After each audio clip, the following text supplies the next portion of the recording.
सृष्टि की रचना का जो प्रयोजन है, मानव जीवन की सार्थकता जिसमें सन्निहित है,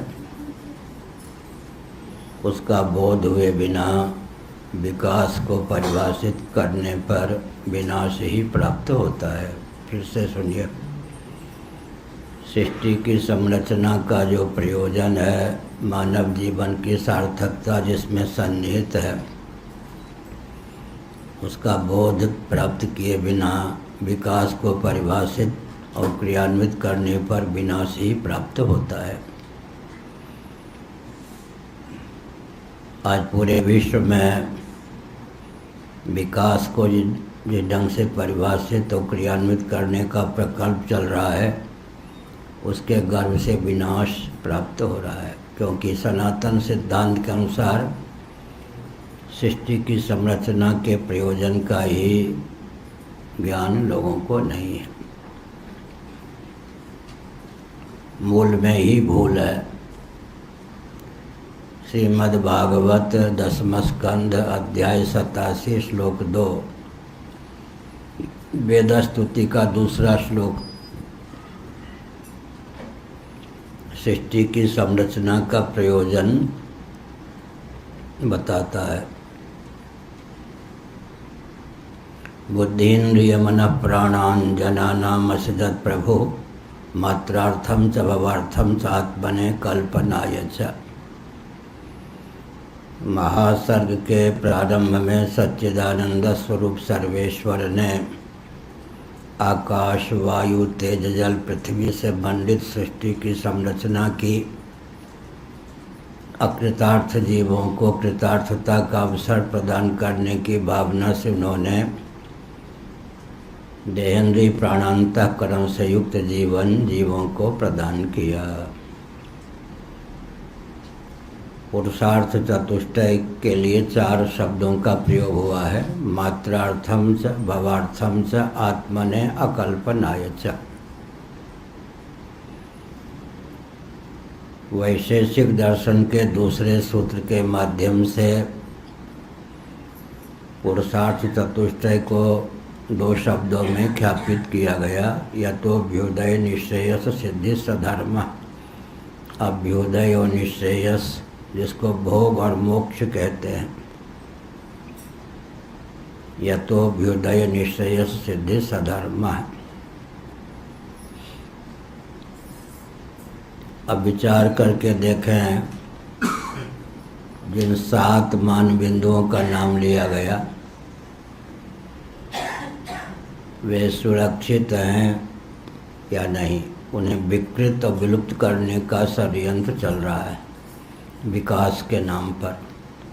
पृथ्वी के जो धारक तत्व हैं 7, उन्हें विकृत और विलुप्त करने का विकास के नाम पर अभियान है। क्योंकि विकास का बोध ही आधुनिक जगत को नहीं है। कोई ईमानदार व्यक्ति भी हो, जब उसे विकास के स्वरूप का ज्ञान ही नहीं है, तो विकास के नाम पर वो विनाशी कर बैठता है। गोभिर्विप्रैश्च वेदैश्च सतीभिः सत्यवादिभिः अलुब्धैर्दानशीलैश्च सप्तभिर्धार्यते मही। गोभिर्विप्रैश्च वेदैश्च सतीभिः सत्यवादिभिः। गोवंश पृथ्वी का धारक है। विप्रैश्च सदाचार संयम संपन्न वेदज्ञ ब्राह्मण पृथ्वी के धारक हैं। ऋगादि वेद पृथ्वी के धारक हैं।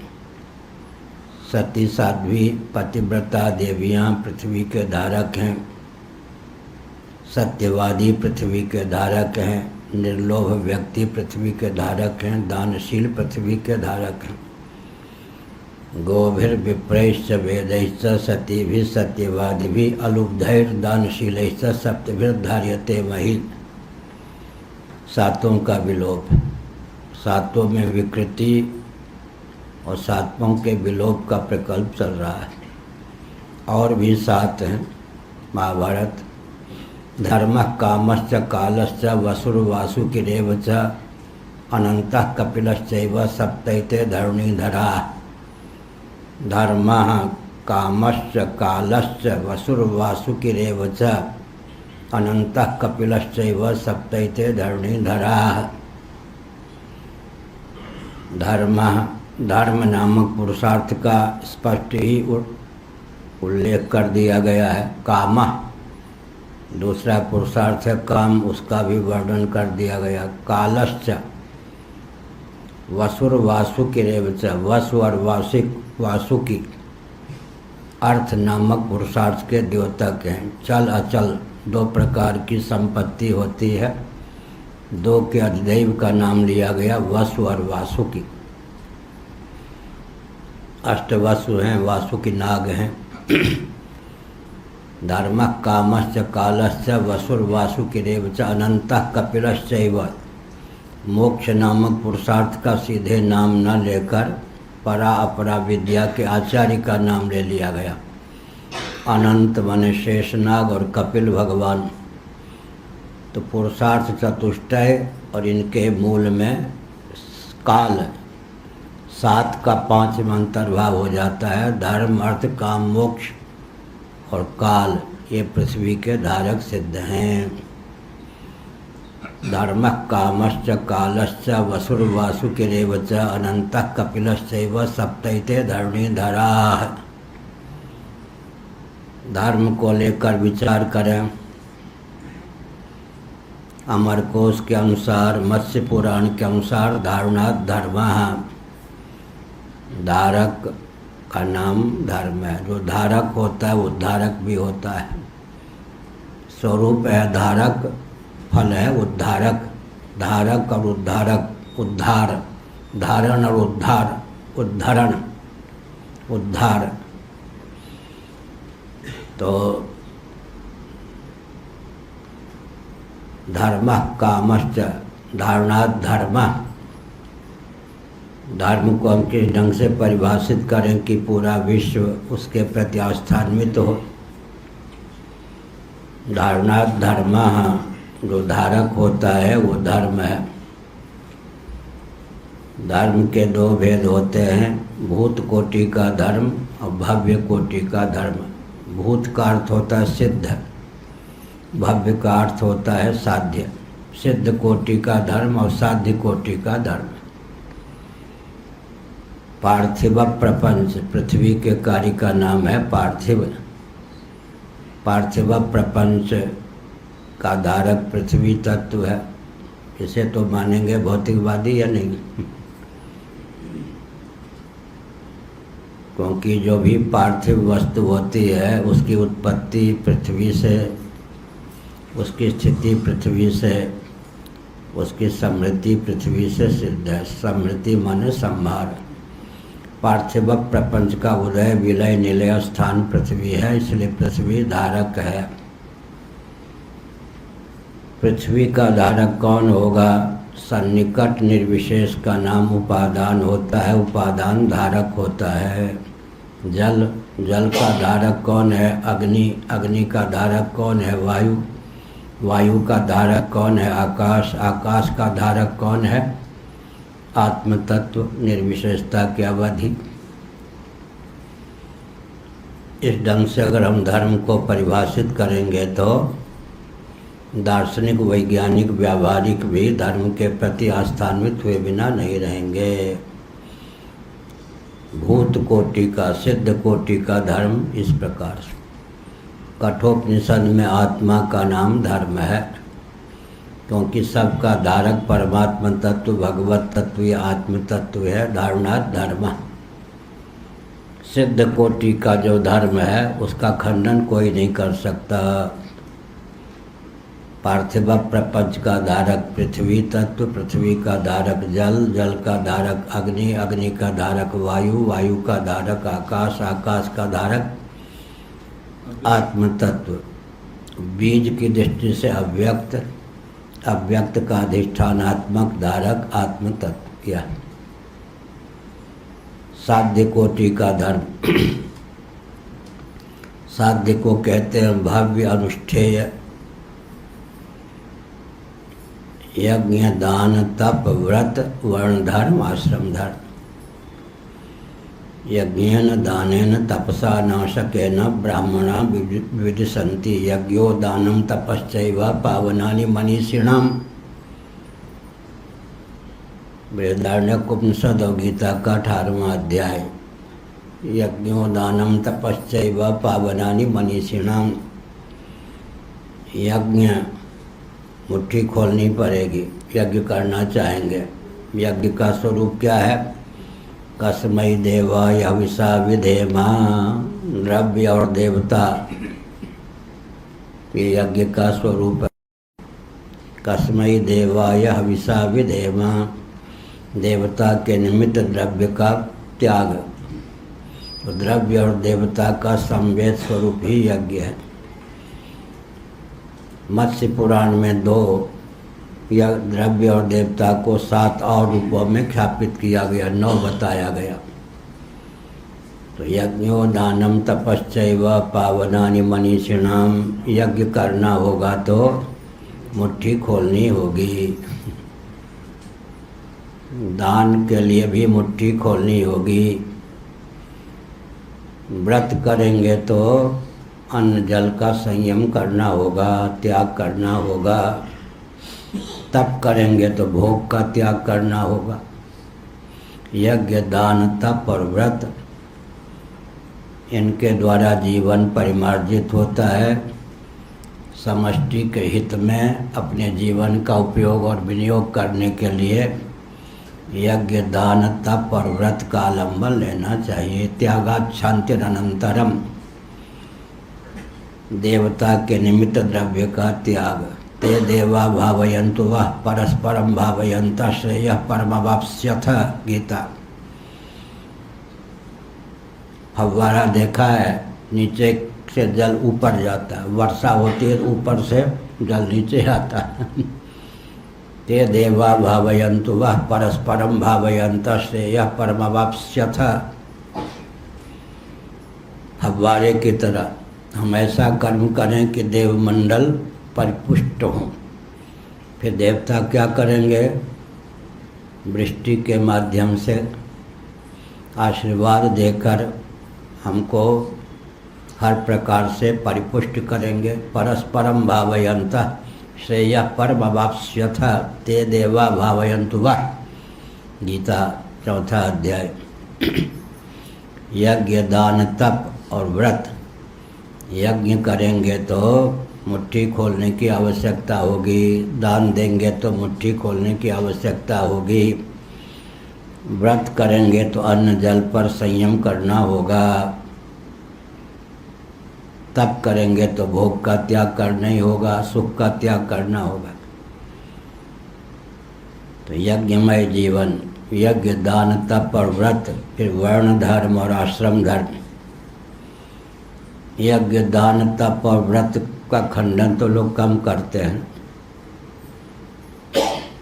गांधी जी भी व्रत के पक्षधर थे और गांधी जी व्रत के बहुत पक्षधर थे। वर्ण धर्म आश्रम धर्म, गांधी जी पर बहुत प्रभाव पड़ा। हिंदुत्व पर उनका एक ग्रंथ है, उसमें एक उन्होंने भाव व्यक्त किया कि कर्म के आधार पर अगर वर्ण मानेंगे तो एक दिन में ही मनुष्य के न जाने कितने वर्ण हो जाएं। अंत में गांधी जी ने भी जन्म को प्रथम माना, जन्म के अनुरूप कर्म की सराहना की, नहीं तो एक व्यक्ति के एक जीवन में ही न जाने कितने वर्ण बदल जाएं।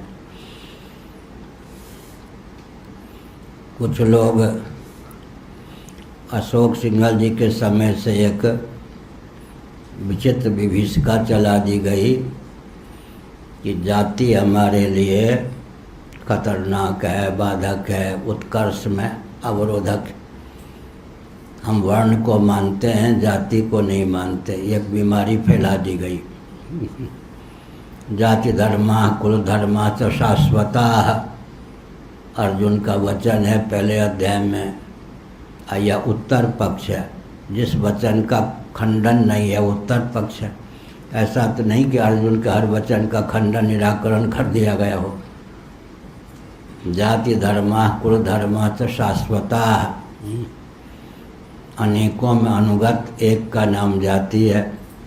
उसका जाति जो है संकीर्णता का द्योतक है या उदारता का द्योतक। वैशेषिक न्याय आदि का जिनको ज्ञान नहीं है, अनेकों में, जैसे ब्राह्मण अनेक हैं तो ब्राह्मणत्व तो जाति है, घट अनेक हैं तो घटत्व तो जाति है, आकाश एक है तो आकाशत्व तो धर्म है। ब्राह्मण अनेक हैं तो ब्राह्मणत्व तो जाति है। जाति धर्मा कुल धर्मा च शाश्वता। अब धर्म पर जो आघात किया जाता है उसके लिए भी बहुत अच्छा उत्तर प्राप्त है। एक प्यासा व्यक्ति पानी पीने में क्यों प्रवृत्त होता है मातृप्रसाद जी? प्यासे व्यक्ति की पानी पीने में प्रीति और प्रवृत्ति का नियामक कौन है? धर्म। जल अपने गुण धर्म का त्याग नहीं करेगा। प्यासा व्यक्ति जल पीने में, पानी पीने में क्यों प्रवृत्त होता है? आपोनिष्ठ जलनिष्ठ धर्म के प्रति आस्थान्वित होकर जल पीने पर, पानी पीने पर प्यास की निवृत्ति होगी, देहेंद्रीय प्राणांतकरण में बल का संचार होगा, तृप्ति की स्फूर्ति होगी। धर्म ही तो प्रवृत्ति निवृत्ति का नियामक है। भूखा व्यक्ति भोजन में क्यों प्रवृत्त होता है? धर्म के प्रति आस्थान्वित होकर। क्या एक क्षण भी बिना धर्म के कोई रह सकता है क्या? धर्म निरपेक्ष होकर एक क्षण भी कोई रह सकता है क्या? ये धर्म निरपेक्ष शब्द ज्ञानानुपाति वस्तु शून्यो विकल्प, योग दर्शन का यह सूत्र याद रखना चाहिए। शब्द ज्ञानानुपाति वस्तु शून्यो विकल्प, शब्द ज्ञानानुपाति, शब्द ज्ञानानुपाति वस्तु शून्यो विकल्प। विकल्प की परिभाषा है शब्द ज्ञानानुपाति वस्तु शून्यो विकल्प। शब्द ज्ञानानुपाति वस्तु शून्यो विकल्प। बंध्यापुत्र कहेंगे, बंध्यापुत्र और शब्द मात्र ही है, उसका अर्थ तो कुछ है नहीं। कोई व्यक्ति तो बंध्यापुत्र क्या होगा? शब्द ज्ञानानुपाति वस्तु शून्यो विकल्प। हमने संकेत किया, क्या संकेत किया?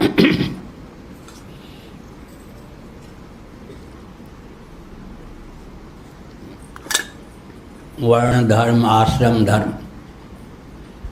पहले धर्म की बात करते हैं। धर्म निरपेक्ष कौन होगा? कोई नहीं होगा। धर्म निरपेक्ष शब्द ही है या इसका अर्थ भी कुछ होता है? इस ढंग से बताना पड़ेगा ना, तब धर्म निरपेक्ष। धर्म निरपेक्ष ऊपर से कहते पंथ निरपेक्ष, अंदर से भाव होता है धर्म निरपेक्ष। कुछ धर्म ही निरपेक्ष कह देते हैं। धर्म निरपेक्ष, आँख अगर धर्म निरपेक्ष हो जाए तो आँख से रूप का दर्शन होगा। आँख भी धर्म निरपेक्ष हो जाए, पानी जो है धर्म निरपेक्ष हो जाए तो प्यासा व्यक्ति पानी पिएगा। हर वस्तु और व्यक्ति अपने धर्म में प्रतिष्ठित है, धर्म को सुरक्षित रखे हुए है, तब तो वस्तु की उपयोगिता सिद्ध है। हम पानी क्यों पीते हैं? पानी के गुण धर्म का त्याग पानी नहीं करेगा। अग्नि का सेवन क्यों करते हैं? अग्नि अपने गुण धर्म का त्याग नहीं करेगी या नहीं करेगा। ऐसे आँख से रूप का दर्शन क्यों होता है? नेत्र अपने गुण धर्म का त्याग कर दे तो नेत्र से रूप का दर्शन होगा। एक क्षण के लिए भी कोई धर्म निरपेक्ष हो सकता है क्या? तो धर्म निरपेक्षता केवल शब्द ही है, अर्थ भी कुछ होगा। इस ढंग से वस्तु को ख्यापित करें तो धर्म निरपेक्ष कहना बंद करेंगे ये लोग। भूत सवार हो गया इन पे। भूत धर्म निरपेक्ष, जल धर्म निरपेक्ष हो सकता है? पृथ्वी धर्मनिरपेक्ष होगी तो क्या हो जाएगा? धारणा धर्मा, पृथ्वी धारणा शक्ति से युक्त है। जल पिंडीकरण तृप्ति प्रदान करने की क्षमता से युक्त है। जल अगर धर्मनिरपेक्ष हो जाए तो जल का स्वरूप रहेगा। अग्नि अगर धर्मनिरपेक्ष हो जाए तो अग्नि को अग्नि कहेंगे।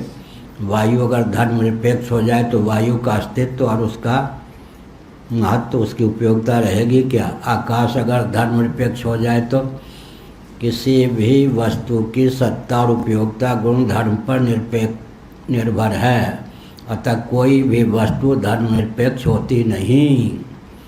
इस ढंग से हलकर बोलेंगे तो ये धर्मनिरपेक्ष सेकुलरवादियों के गले बंद होंगे, नहीं तो ये सब बरबर बोलते रहेंगे। सिद्ध कोटि के धर्म का मैंने वर्णन किया। कौन सा? धारणा धर्म, पार्थिव प्रपंच का धारक पृथ्वी तत्व है या नहीं? सिद्ध कोटि के धर्म का कौन खंडन करेगा? पृथ्वी का धारक जल, जल का धारक अग्नि, अग्नि का धारक सो रहे वायु, सो रहे ना पवन देवता, वो सो रहे, वायु सो रहा भी, पवन जप कर रहे। अरे वो जप की अलग चीज, जप में ऐसा थोड़े होता जप में ऐसा थोड़े होता। हमने क्या संकेत किया? ये धर्मनिरपेक्ष शब्द चला है, इस पर प्रहार करना चाहिए, गाली देकर नहीं। आप बताइए कोई भी वस्तु और व्यक्ति एक क्षण के लिए भी धर्मनिरपेक्ष हो जाए तो उसका अस्तित्व रहेगा, उसकी उपयोगिता रहेगी। धर्म पर ही वस्तु और व्यक्ति का अस्तित्व और उसकी उपयोगिता, धर्म पर ही व्यक्ति और वस्तु की सत्ता और उसकी उपयोगिता निर्भर है। इस ढंग से बात करें तो ये धर्मनिरपेक्षता को लेकर जो तांडव नृत्य करते हैं, इन सब का तांडव नृत्य, इनके घुंघरू उंगरू टूट जाएं, पाँव भी टूट जाएं, बिना एटम बम का प्रयोग किए ये हुआ। मनु को गाली देने वाले अब कहाँ दे रहे कोई गाली? मनु का अर्थ होता है मंत्र। उपनिषदों में 5-7 जगह पर मनु शब्द का प्रयोग है मंत्र के अर्थ में। मनु का अर्थ है मंत्र, फिर मनु का अर्थ है मंत्र दृष्टा, फिर मनु का अर्थ है मंत्रार्थविद। मनु का अर्थ मंत्र, मंत्र दृष्टा, मंत्रार्थविद। अब हमने बताया था गोष्ठी में, कोई भी भारत का भक्त जिन जिन शासकों की प्रशंसा करता है उनका नाम ही ले लें थोड़ी देर के लिए। जिनके शासन तंत्र की और जिन शासकों की हम प्रशंसा करते हैं उनका नाम ले लें। कहाँ से चलें? शिवाजी से ही चलो। शिवाजी, चंद्रगुप्त जी, यही सब तो कहेंगे। विक्रमादित्य जी, युधिष्ठिर जी, राम जी, अम्बरीश जी, रघु जी, दिलीप जी, यही सब तो कहेंगे ना। जिन जिन शासकों की प्रशंसा की जाती है और उनके शासन की प्रशंसा की जाती है, उन्होंने किस संविधान को क्रियान्वित किया, ये क्यों नहीं बोलते? मनुस्मृति। तो जिन जिन शासकों के शासन की प्रशंसा की जाती है, उन्होंने किस संविधान को क्रियान्वित किया? हाँ, तो फिर मनु को गाली दोगे, मनुस्मृति को गाली दोगे और शासन और शासक की प्रशंसा करोगे तो हंसी के पात्र बनोगे या नहीं? जिन जिन राजाओं की प्रशंसा की जाती है या ब्रह्मर्षियों की प्रशंसा की जाती है, जिनके जीवन में दिव्यता थी, किसी के जीवन में दिव्यता, ब्राह्मण क्षत्रिय वैश्य शूद्र, किसी के जीवन में दिव्यता थी, विदुर जी से लेकर धर्मव्याध तक, ब्रह्मर्षि तक, दधीच इत्यादि तक, जिनकी हम प्रशंसा करते हैं, चाहे धर्मव्याध हों, विदुर हों, संजय हों, जो भी हों, किस संविधान के वो क्रियान्वित करने के कारण हम इन शासकों की प्रशंसा करते हैं, रघु, दिलीप इत्यादि की? जिनके शासन की प्रशंसा की जाती है, जिन शासकों की प्रशंसा की जाती है, उन्होंने किस संविधान को क्रियान्वित किया, ये तो बोलिए। उसी का नाम मनुस्मृति है। शासक और शासन तंत्र की प्रशंसा करते और संविधान को गाली देते हैं, सबकी बोलती बंद हो जाएगी। अब अर्थशास्त्र की दृष्टि से सबकी बोलती बंद करें, मौनी बाबा बना दें, मौनी अमावस्या। हर व्यक्ति की जीविका जन्म से सुरक्षित हो, हर व्यक्ति का जीवन दुर्व्यसन मुक्त हो और हर व्यक्ति के जीवन में वेदादि शास्त्र सम्मत कर्मकांड उपासना कांड प्रतिष्ठित हो, तो आर्थिक विपन्नता संभव है क्या? अनावश्यक विषमता, आर्थिक विपन्नता एक, अनावश्यक विषमता दो। आर्थिक विपन्नता, अनावश्यक विषमता संभव है क्या? हर व्यक्ति का जीवन क्या है? दुर्व्यसन मुक्त हो, हर व्यक्ति के जीवन में दुर्व्यसन ना हो, हर व्यक्ति का जीवन दुर्व्यसन मुक्त हो, हर व्यक्ति का जीवन दुर्व्यसन मुक्त हो और हर व्यक्ति की जीविका जन्म से सुरक्षित हो। अभी हर व्यक्ति का जीवन दुर्व्यसन युक्त, हर व्यक्ति की जीविका जन्म से आरक्षित, यही विश्व है या नहीं? विश्व का तांडव नृत्य क्या, विकासवाद क्या है? हर व्यक्ति की जीविका जन्म से आरक्षित, हर व्यक्ति का जीवन दुर्व्यसन युक्त, कभी भी आर्थिक संपन्नता हो सकती है क्या? ऐसे वज्र तैयार करने पड़ेंगे, वैचारिक बम। हमने नैमिषारण्य में आत्म बम और वैचारिक बम शब्द बनाया था। आत्म बम शब्द का प्रयोग हमने नैमिषारण्य में किया था 48 वर्ष या कितने वर्ष पहले, सन 63 में, 62, 63, 64 में। वैचारिक बम है, हर व्यक्ति की जीविका जन्म से सुरक्षित हो, हर व्यक्ति का जीवन दुर्व्यसन मुक्त हो। अब वेदादि शास्त्र की दृष्टि से हम बोलते हैं 99% अर्थ के स्रोत का ज्ञान भौतिकवादियों को हो ही नहीं सकता। लो जी,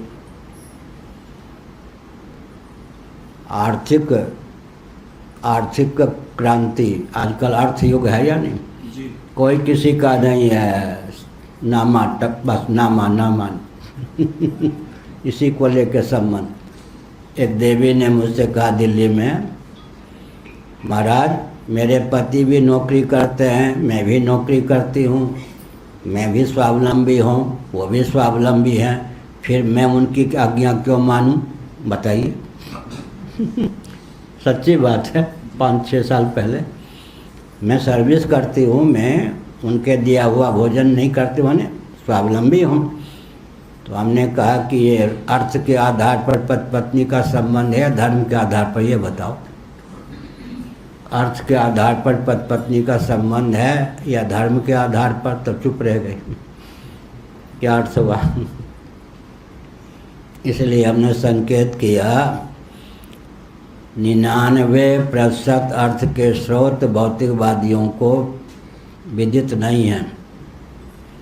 हम लोगों को 99% अर्थ के स्रोत का भी ज्ञान है, 1% अर्थ के स्रोत का भी ज्ञान है, 100%।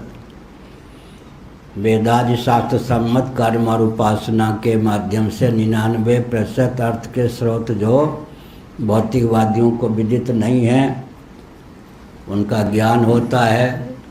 अर्थ के 99% स्रोत को प्रकट करने का बल और वेग प्राप्त होता है। 1% अर्थ के स्रोत का ज्ञान भौतिकवादियों को है। पृथ्वी, जल, तेज, वायु, आकाश, इसी का नाम तो अर्थ है। अंग्रेजी में पृथ्वी का नाम ही अर्थ होता है। श्री सूक्तम में पृथ्वी, जल, तेज, वायु, आकाश, ये सब अर्थ हैं। पानी अर्थ है, क्यों? इसके पीने से प्यास की निवृत्ति होती है, पुष्टि की प्राप्ति होती है, तृप्ति की प्राप्ति होती है। प्यास की निवृत्ति, पुष्टि और तृप्ति काम है और पानी अर्थ है। भोग्य सामग्री का नाम अर्थ है, भोग्य सामग्री के सेवन से प्राप्त संतृप्ति का नाम काम है। परम अर्थ परमात्मा की प्राप्ति में साक्षात या परंपरा से जिसका उपयोग या विनियोग हो उसका नाम अर्थ है। सबसे ऊंची अर्थ की परिभाषा यही है। सामान्य परिभाषा भोग्य सामग्री का नाम अर्थ है, उसके सेवन से प्राप्त तृप्ति का नाम काम है। कोई खंडन नहीं करेगा। भोग्य सामग्री का नाम अर्थ है, उसके सेवन से प्राप्त तृप्ति का नाम काम है। अब व्यापक परिभाषा पार्थिव प्रपंच की अपेक्षा पृथ्वी, पृथ्वी की अपेक्षा जल अर्थ है। एक व्यक्ति भोजन के बिना जितने दिनों तक जीवित रह सकता है, क्या उतने दिनों तक पानी पिए बिना जीवित रह सकता है? तो जीवन में पार्थिव भोजन की अपेक्षा जल का अधिक महत्व हुआ या नहीं? कहाँ लिखा है? महाभारत। एक व्यक्ति अन्न के बिना, भोजन के बिना जितने दिनों तक जीवित रह सकता है, क्या उतने दिनों तक पानी पिए बिना जीवित रह सकता है? एक व्यक्ति पानी पिए बिना जितने क्षण या दिन जीवित रह सकता है, शरीर में रहने वाली ऊष्मा के बिना उतने दिन रह सकता है जीवित। और एक व्यक्ति जितने क्षण शरीर में रहने वाली ऊष्मा के बिना जीवित रह सकता है, उतने क्षण भी शरीर में रहने वाले प्राण पवन के बिना जीवित रह सकता है। एक व्यक्ति जितने क्षण शरीर में रहने वाले प्राण पवन के बिना जीवित रह सकता है, उतने क्षण भी प्राण पवन को अवकाश देने वाला आकाश के बिना जीवित रह सकता है। पृथ्वी भी हो, जल भी हो, तेज भी हो, वायु भी हो, आकाश भी हो, ये सब जड़ हैं, परार्थ हैं। जीव के बिना तो जीवन की कल्पना ही नहीं कर सकते। जगदीश्वर के बिना तो जगत की कल्पना ही नहीं कर सकते। इस ढंग से बोलने पर पूरा विश्व नतमस्तक होगा या नहीं? अब रह गई बात